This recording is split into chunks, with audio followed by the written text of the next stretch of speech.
Kung magtatanong si Aling Tasing at si Kuya Boy sa'yo, Senrisa, paano ko ba mararanasan yung demokrasya sa pang-araw-araw kong buhay? Ngayon lang, sa konteksto ng gera at saka oil crisis, si Aling Tasing na magsasaka o mangingisda, halos di na siya makatanim, makapalaot. Si Kuya Boy, jeepney driver siya.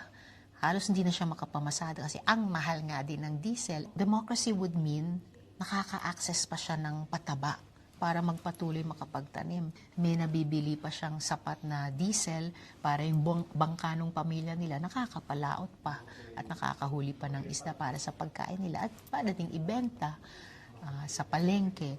And yung mga Aling Tasing at Kuya Boy sa pinaka-vulnerable nating mga kababayang OFW, lalo na kung undocumented, well, democracy would mean ma-formalize yung status nila, maramdaman nila na yung mga embahada, konsulado natin talagang pinoprotektahan sila habang nasa sa ibang bansa.